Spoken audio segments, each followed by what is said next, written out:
everybody. So as we come towards the end of 2019, I have to say it's been a really great year in film overall, from indies to blockbusters. I still have a couple more of those to check out before I actually make my list of the top 10 of 2019, but that's not why we're here. We're here to talk about the worst films of the year. Unfortunately, not every single movie every year can be good. I wish that were the case, but sadly it just isn't. Of course, this is just my personal ranking of the films I've seen. I've seen a fair amount of them. There are two I will mention that I did not get a chance to see because they were in theaters for such a very short period of time and then I missed them. And that is Arctic Dogs and also Playmobil the movie. I'm sure if you've seen those movies, they'll be on your list, but I just didn't get a chance to check them out, so I'm not going to include them if people are wondering why they're not on my list.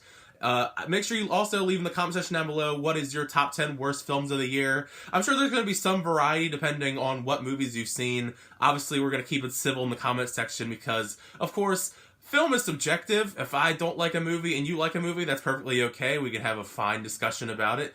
But there are a couple dishonorable mentions that just didn't make the cut that I'm going to mention right now, such as Countdown, Velvet Buzzsaw, Gemini Man, Cats, The Intruder, and The Hustle. All of those films I really didn't enjoy, but they just missed the cut, so let's move on to my number 10. With my number 10 pick, I have The Fanatic. What the hell even is this movie, honestly? John Travolta playing this crazed stalker, looking like this, saying lines like, I can't talk too long. I gotta poo. Honestly, how is this even like a real movie? Especially because it's directed by Fred Durst, aka the lead singer of Limp Bizkit. It's one of those movies that you think would be like some type of weird parody, but it's actually a real film. Fortunately, even with the really bad script and acting pretty much all across the board, especially from John Travolta, there is some laughability in just how absurd everything in this film is. John Travolta going around stalking Devon Sawa's character, and most of the decisions that are in this movie are just really, really confusing, especially with character motivations and events that happen in the actual film. It does kind of have those hints of qualities of a movie that's so bad that you can get some kind of laughs out of it if you're like having a couple beers with your friends and just laughing about how poorly executed everything is. And that's maybe why it's only at number 10. With my number 9 pick, I have 47 Meters Down, Uncage.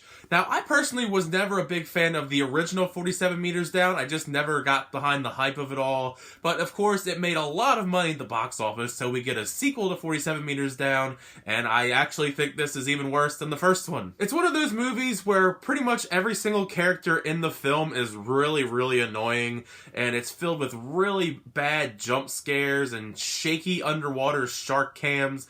It's just not for me. Like, I like some shark movies, but you gotta give me some characters I actually want to see live, and this film just didn't do it for me. They do attempt to try and spice things up, I guess, as much as you can in a shark film by making these sharks blind to try and, I guess, amplify the horror, but the film really lacked suspense, and I checked out probably about halfway through just because, like I said, I didn't like any of these characters, the script was bad, and there's just way more interesting shark movies out there. With my number 8 pick, I have Hellboy 2019. Now, as a fan of the original 2 Hellboy films directed by Guillermo del Toro, I was willing at least to give this a chance, but I felt like this film never really justified rebooting the franchise instead of just giving del Toro his 3rd Hellboy film. While I actually did find myself liking David Harbour in the role of Hellboy, he seemed to be pretty much the only person in the cast actually trying to make something out of this really bad script, overly filled with exposition dumps. There are so many exposition dumps in this script that it almost kind of like questions, like, did they expect me to not know absolutely anything? It's one of those questioning your intelligence kind of movies. Like, how dumb do you think I am that I can't just figure out the movie for myself? But that's not the only problem. There are also some really, really horrible CGI effects, especially some of these like weird throw-up monster looking things. Like Ian McShane is one at one point, and not only are they bad CGI effects, but they're gross. I remember when I watched the film in theaters and I thought that was hilariously terrible for a big budget Hollywood comic book movie in 2019 to have that kind of bad special effects. But not only that, but Mila Jovovich is a very, very bad generic villain. There are some okay elements as far as practical effects, with Hellboy and a couple of the monsters. But the movie overall just really didn't do it for me. The action was generic. It was just a really bland, forgettable superhero film. It's probably one of the worst superhero films of the year, actually. With my number 7 pick, I have What Men Want. Doing a gender swap version of What Men Want starring Mel Gibson seemed like a really weird concept to me from the beginning. Maybe because I really didn't hold that first film in such high regard. But I figured maybe Taraji P. Henson can bring something to this movie that could make it stand out. And unfortunately, that wasn't really the case. Most of the humor in the film really didn't land. I would say I chuckled maybe at a couple jokes throughout the film, but I never really found myself fully laughing at it. Taraji P. Henson does it, I guess, at least try, but I really didn't root for her character pretty much the entire movie. And most of the characters themselves, especially the men in the film, they kind of come off more as caricatures than real people. It's just one of those movies that I just feel like most of the movie was not very memorable. And it almost begs the question of why this movie was even made to begin with, because I don't think the first What Women Want film starring Mel Gibson was like a cult classic or anything. So why did they even try to do this movie again? Just a gender swap. With my number 6 pick, I have After. I know this is going to be a pretty rough experience for me going in just because I knew ahead of time this was a movie based on a fan fiction written around Harry Styles, but it was still a pretty rough experience nonetheless. It's a very cliche romance. I don't think any of the performances are passable. Everyone seemed to be very monotone, and the screenplay they're working with filled to the brim with really bad, cheesy dialogue and characters that do things that don't really make any sense. This isn't my genre of choice, obviously, but I do like a fair amount of these kind of cheesy romantic films, and I really did wait for a long time to check this out because I actually waited until it came out on Netflix, and it was still like an annoying experience, even though I had to stop and start it a bunch of different times. And I hear that there's supposed to be another one of these coming out soon, so I guess we're gonna get another one. Maybe it's like on the lines of like 50 Shades of Grey. We're gonna get a couple more of the After trilogy, or however many books there are. I think there's more than 3, which makes it even worse if they get more than that. With my number 5 pick, I have Replicas. Way back in January, before we had the summer of Keanu, as you want to call it, when he had films like John Wick 3, Parabellum, Toy Story 4, he was in Always Be My Maybe, and he also had that really amazing appearance at E3. We got stuck with this really bad sci-fi movie he was in. Don't get me wrong, I love Keanu Reeves, but this is definitely a really bad Keanu Reeves performance, something he really probably wants to forget about. I really enjoy the sci-fi genre, but this is some really bad sci-fi stuff. I mean, stuff that shouldn't be shown theatrically, with its convoluted plot with cloning his dead family, this over-the-top villain, and overwhelmingly embarrassing, ugly-looking CGI. The robots in the movie look like something you'd see in like an early 90s kind of sci-fi movie, or a sci-fi show. It just looks like really bad, almost like a CW, but like really bad CW CGI. And they also have the audacity to set up a sequel.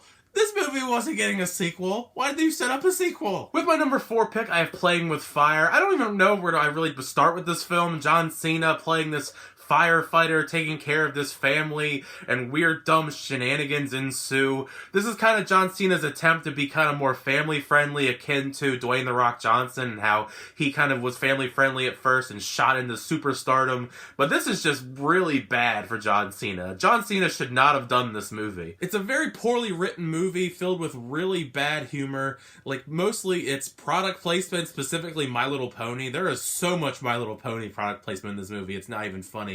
And also just really bad humor. I don't think I laughed at a single joke in this movie. That's mostly like poop jokes. And I lost my sanity as I watched this movie in the theater. I don't understand who this movie was for. It feels like it wasn't really meant for kids or adults.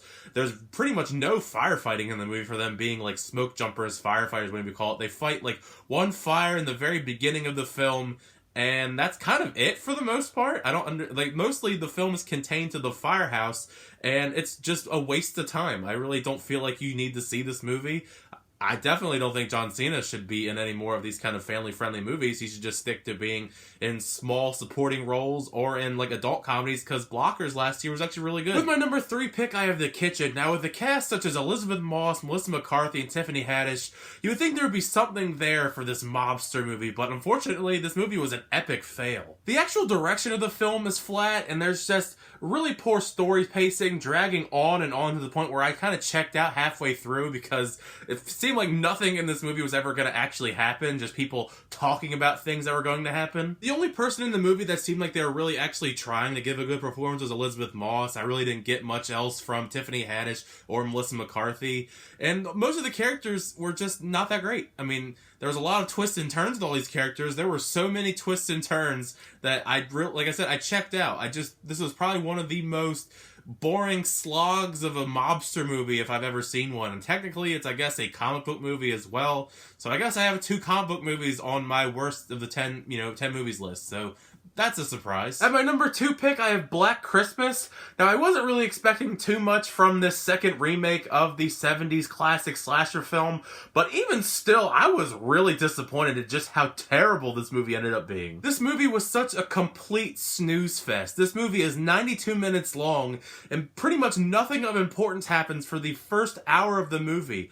Pretty much every single, I guess you could call them kills in the movie, the thing that, iconic slasher movie, you think there'd be at least some exciting kills, they're all like cutaway deaths. It's PG-13. It's clear to me, at least, that they cut down all of the deaths in this movie to get that PG-13 rating, to try and get the more big box office numbers so it appeals to more people. You can make a scary PG-13 movie. Blumhouse has done it before, actually. But this movie failed. It's barely even a horror movie. It's more of like a female empowerment movie, just with the slasher movie name put on it for marquee value. I'm perfectly okay with the message of female empowerment. That's not the issue. The more of the issue is the execution and the way it was done in Black Christmas, just because it beats you over the head with it to the point where pretty much every person in this movie that is male is a bad guy. That's just not the way to go about this kind of message. It just feels kind of a really messy, sloppy execution for a slasher movie. I don't know why they made this movie. I really was a really bad experience overall. I really don't recommend you see this movie. It's probably one of the worst horror movies I've seen in the last 5-10 years. Not just this year, it's one of the worst movies I've seen in a very long time. And with my number 1 pick, I have The Haunting of Sharon Tate. Now, this movie is insulting, disgraceful in so many ways, trying to twist the real-life death of Sharon Tate and make it into this weird supernatural horror movie. Even with the whole Sharon Tate name attached to it, it's just a very generic, horribly done horror film, just filled to the brim with some of the worst dialogue put to screen, some of the worst scares put to screen, since most of the time anything scary happens, it's just Sharon Tate waking up from a nightmare. You can obviously tell when watching the film, although I don't recommend you watch it, that they stretched it as much as they could to get it the theatrical length because of so many different shots using slow-mo and people just walking around. This movie should not be a theatrical film. It shouldn't actually be a film to begin with, but none of the characters are really great as well. None of the actors, the performances. Hilary Duff, I guess, is the only semi-passable one, but she's just given nothing to work with. She's been a decent actress in other things. I just don't think there's much to work with this character in this really disgraceful movie. If you're gonna watch something this year that involves the person Sharon Tate, or a portrayal of her on screen, go check out Margot Robbie in Once Upon a Time in Hollywood. I mean, her role isn't very large in that movie. Quentin Tarantino actually put the effort and care into the person Sharon Tate for this little small role in his film. There's really no love or care of Sharon Tate in this Haunting of Sharon Tate movie. I think it's a very disgraceful movie. Like, that's really just the only way you can really take it. I don't think anyone should see this movie. It really doesn't deserve any support whatsoever, and I believe the director of this is making a movie now about the murder of Nicole Brown Simpson, so I guess this is just like his schlocky kind of thing to do now, but I don't know. We'll see, I guess. Don't see this movie or any of his movies, I don't think. I mean, he does some good documentaries, though. So yeah, that was my ranking of my top 10 worst movies of 2019. I do really wish I got around to checking out Playmobil the movie or Arctic Dogs. They just weren't in theaters long enough for me to check out, and they're not on digital or anything like that yet, so I can't check them out in that way. But I definitely feel like either of them or both of them would have made it onto my top 10 worst of the year. But make sure you let me know in the comment section down below, what was your top 10 worst films of 2019? I'm sure there will be definitely some variety in the answers, just because there are so many films that came out this year. But make sure you leave a comment so we can get a discussion going in the comment section down below. My top 10 best movies of 2019 will be coming out somewhat in the near future. I'm going to try and get it out before the end of the year because there's still a couple movies I need to check out, like Just Mercy, Bombshell, Little Women, and Uncut Gems. And a fair amount of them come out around Christmas time, so I'm hoping to check those all out before I can get the list out, but it should be out by the beginning of 2020. Crazy to think that we're almost at 2020, but thanks so much as always for checking out my videos. If you liked it, make sure you leave a like, hit the subscribe button if you want to keep updated with my movie reviews, trailer reactions, unboxings, and more. But until next time, I'll see you guys later.